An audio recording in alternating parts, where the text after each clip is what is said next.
My name is Shalhevet Schwartz, and this is Gefet on Daf Yomi, a joint project with Hadran and Yeshivat Drisha. We are on Daf Yud Gimel of Masechet Zevachim. What the sugya that we'll be discussing today, we'll be discussing in Machloket Rashi Tosafot about what makes a Kohen, or specifically about the role that bigdei kehunah, or the Kohen's uniform, play in defining a Kohen as such.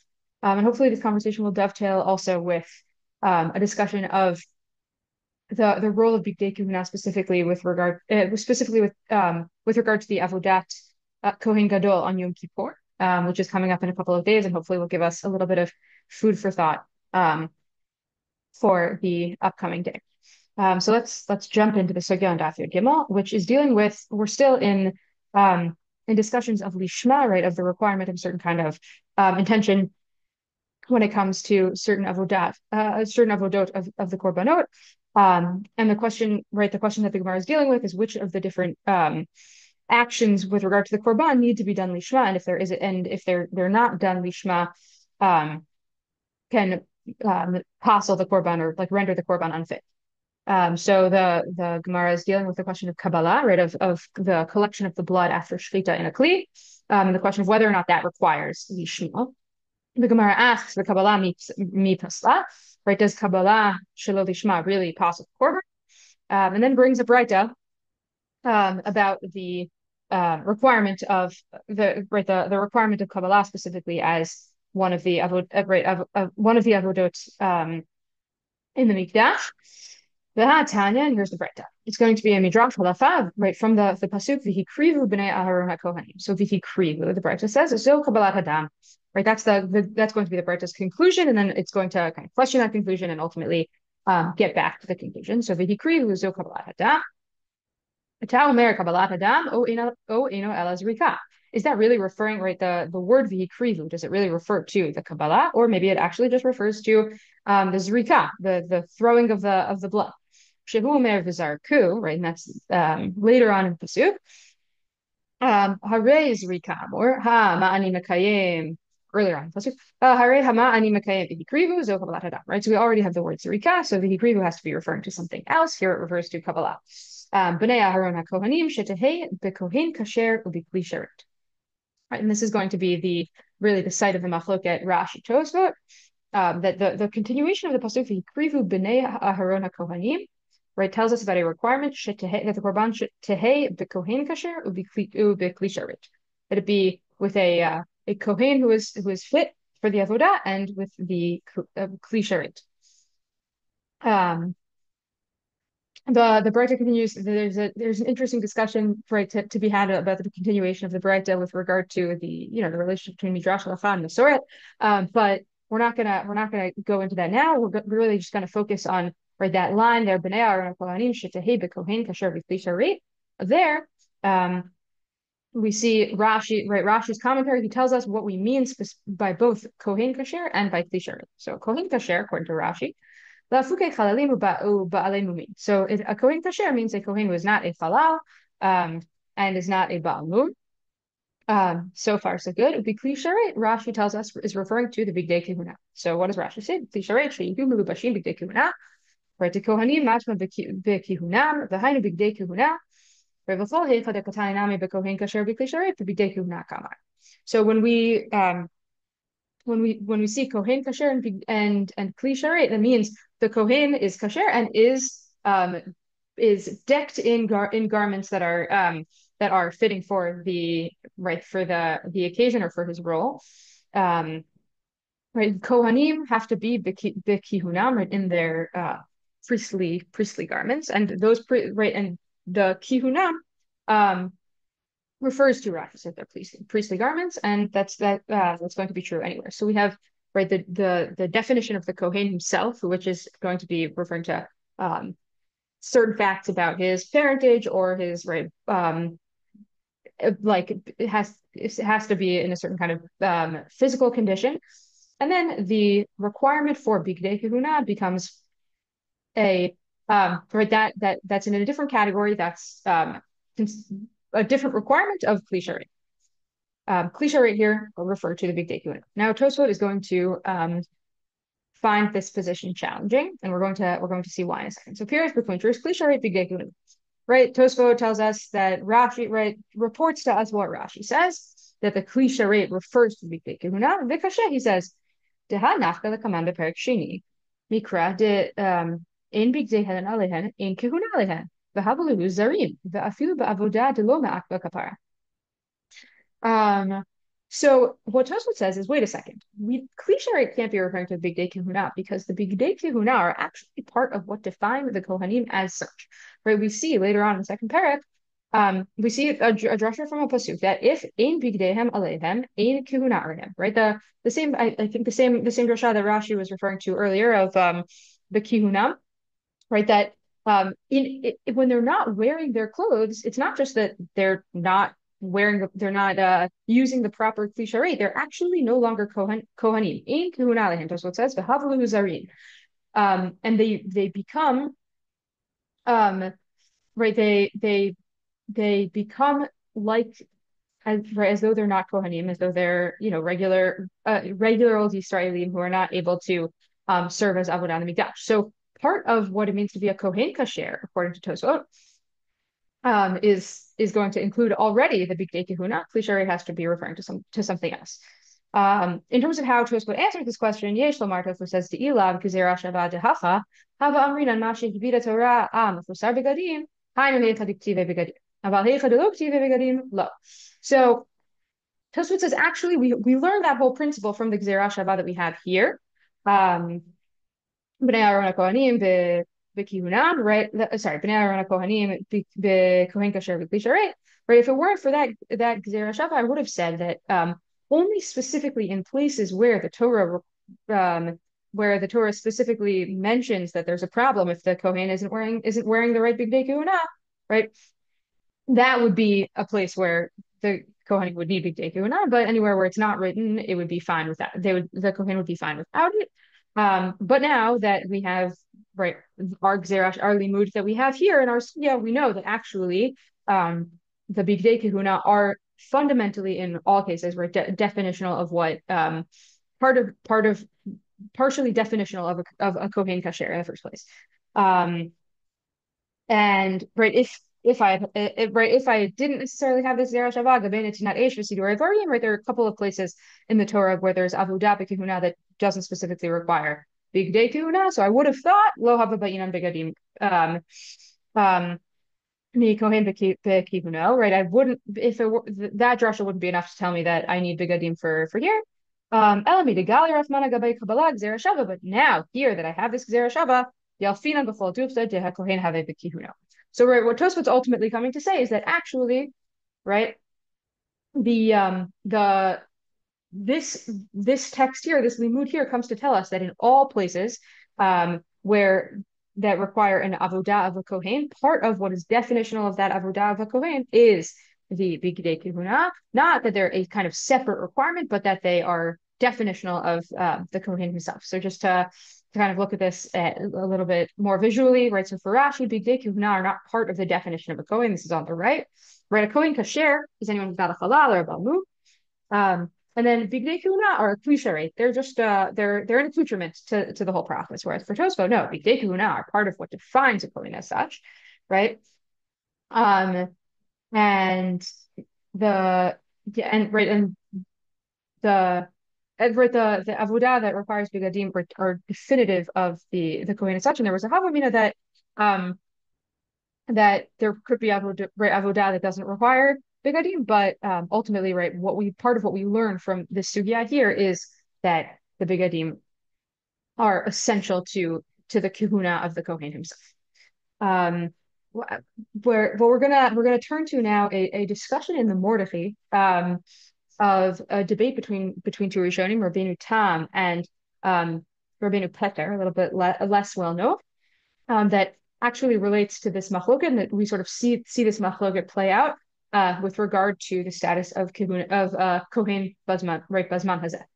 So it's in a discussion actually of whether the Gemara tells us that a kohen who is enslaved, if he wants, right, normally there's a din of ritziah for a slave who chooses to stay with his master past the allotted 6 years, that he gets his ears pierced. But in a case of a Kohen, right, that would render the Kohen a Baal Mum, and because it would render a Kohen a Baal Mum, so in Kohen Yursa, that's the din that we see. And in the discussion of that din, the Mordechai brings this Maaseh Shehaya with Rabbeinu Tam and a question that a student who was there asked. So in Kohen Yitza, Maaseh B'Kohen Sheyatzak Ma'im Al Yidei Rabbeinu Tam. So there was a Kohen who was in some way serving, right, acting in a kind of like service position with respect to Rabbeinu Tam. He was pouring water on him, washing his hands, presumably. Vehikshalu Tamid, when one of the students asked him, Shani Birushalmi Hamishtamish Bekehunah. Wait a second, using a Kohen, getting Hana'ah from a Kohen for one's own personal benefit is considered to be a kind of me'ila, right? It's considered to be a kind of theft from the Beit Hamikdash, or theft of Kodesh. The Heshivlo, and what did Rabbeinu Tam respond? In Behem Kedusha Basman Hazeh, right? Actually, Kohanim no longer have Kedusha in our time. Why? Dekamalan bigdei alehem Kedusha alehem ve'ilo lo, right? Because we know that if they're in their begadim, they have Kedusha, and if they're not in their begadim, then the Kedusha of the kehunah is not relevant. But if right then the student responds, if that's the case, then why do we treat Kohanim with any kedusha at all?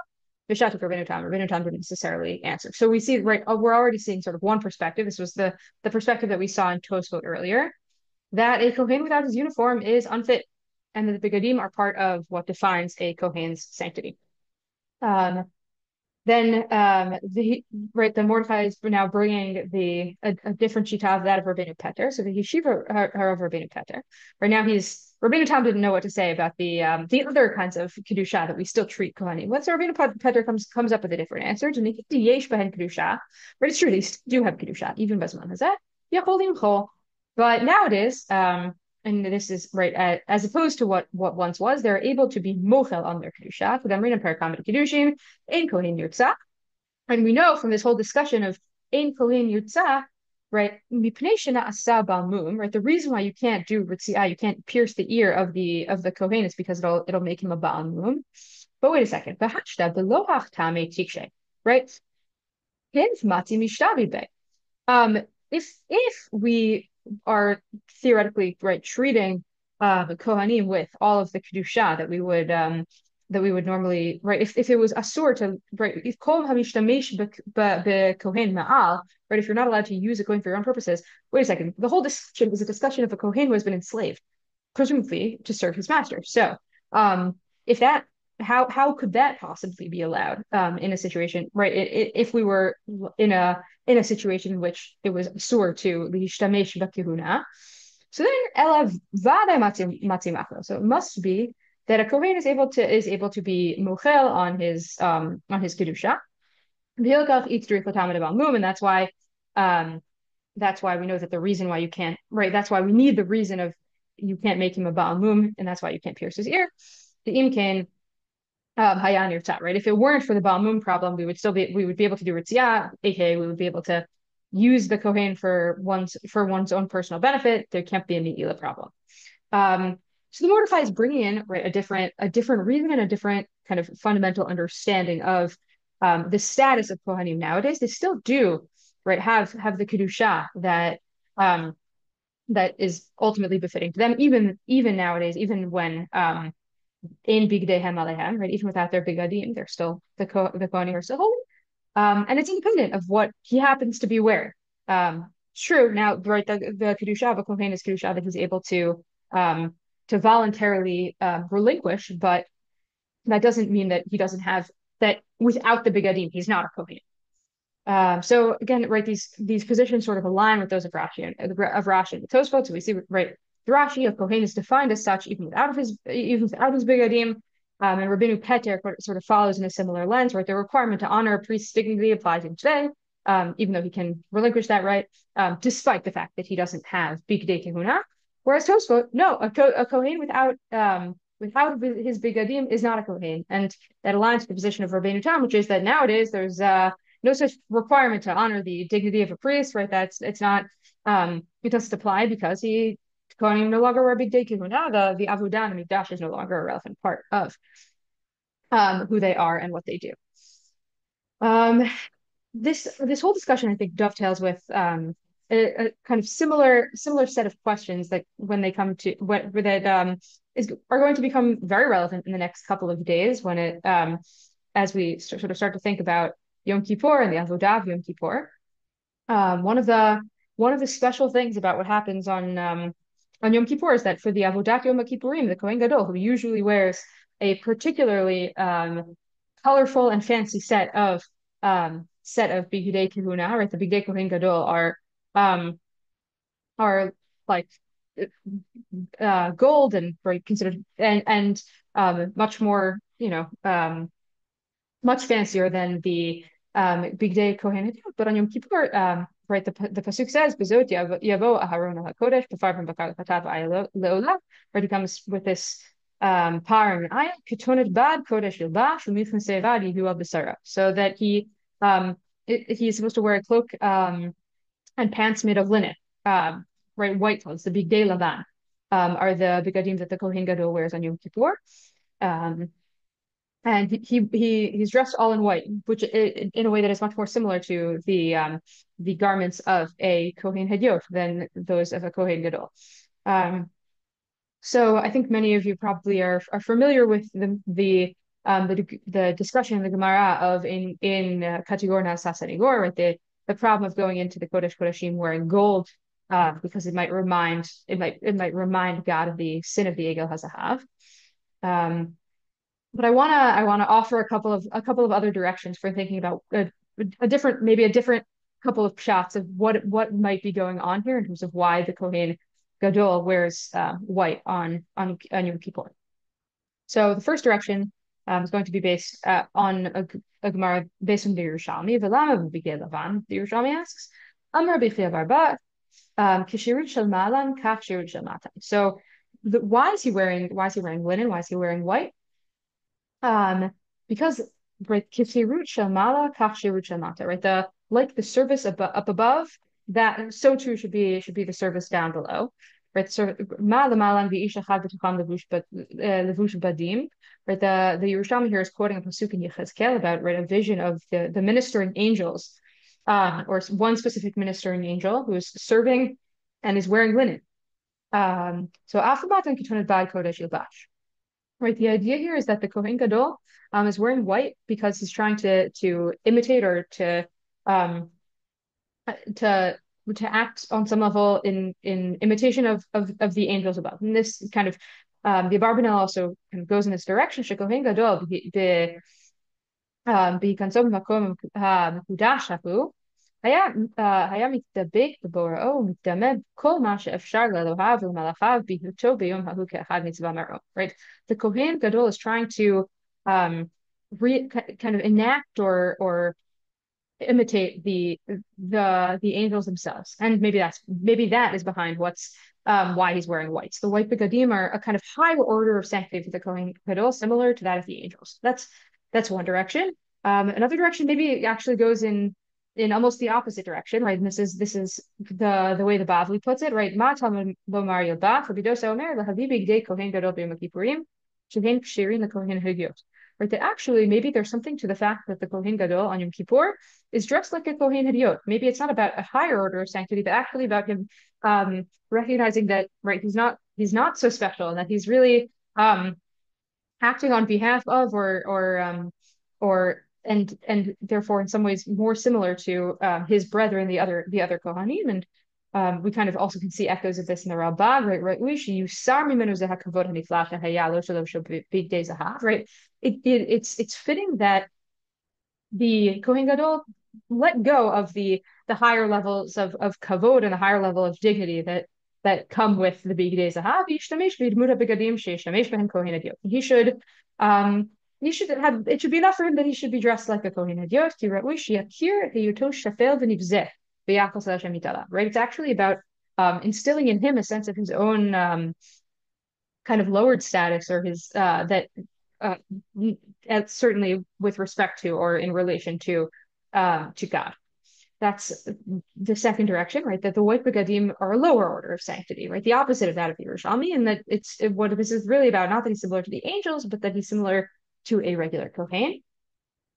And a possible direction, right? I think might right, and maybe even a sort of continuation of the second direction, but taking it even further a little bit. Um, if we look at Vayikra Perek Vav, right earlier on in the Sefer, there are certain avodot in the Mikdash that don't actually require bigdei kehunah per se at all, but do require the Kohen who's doing them to be dressed, not entirely like a Zar. So v'lavash Kohen midovad u'mifnei vadi v'bachal b'saro. So this is specifically about clearing out the ashes from the right, clearing out the ashes from right after the hakrava of the korban itself. Right, there's someone part of the job is cleaning up. So the kohen who has to clear out the ashes, right, even if he's not wearing his the full bigdei kehunah, has to be dressed in michnese vad, and also in linen, in white garments. And then maybe right on some level to think even right maybe even further than to be dressed like a kohen idiot. Actually, there's something to the white begadim themselves that right is about a kind of stripping down of all of the additional layers of like being sort of bedecked, and that there's something to the simplicity of the Kohen Gadol's garments on Yom Kippur. That's actually not only the simplicity of being like another Kohen Hadiot, but maybe even about kind of stripping away all the other right all the other um, layers of sanctity or layers of right, the anything additional that could come to help him, and he's sort of coming walking into the Kodesh Kodeshim on some level bare, and maybe even more like all of Am Yisrael than like the Kohanim coming in there, not really not certainly not as a Kohen Gadol, maybe even not really as a Kohen Hadiot, but as the Shaliach of Am Yisrael. So as we go into Yom Kippur, just to recap very quickly what we saw this machloket Rashi Tosafot about whether or not the bigdei kehunah are to be seen as a cliche, right? Is to be seen as something that sort of accompanies the Kohen and allows him to do his avodah, or as Tosafot says, as actually definitive of right part of the definition of the Kohen's kehunah itself. What does that mean about our clothes and how we dress? Is it something that we kind of bring with us into the world, or is it part of how we understand ourselves, how we define ourselves, and how we are defined by the world around us?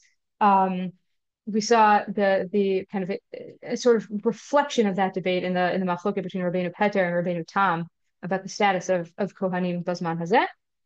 And then we took a little bit of a detour towards the end into thinking about the role of the bigdei vad, the bigdei lavan, for a Kohen Gadol on Yom Kippur, and to think about whether part of what the Kohen Gadol is trying to do there is imitate the angels, or to actually lower himself and to be on kind of come sort of walk bare into the Kodesh Kodeshim, to face God. So wishing everyone a Gemar Fatima Tova and a meaningful Yom Kippur, and looking forward to seeing you next week.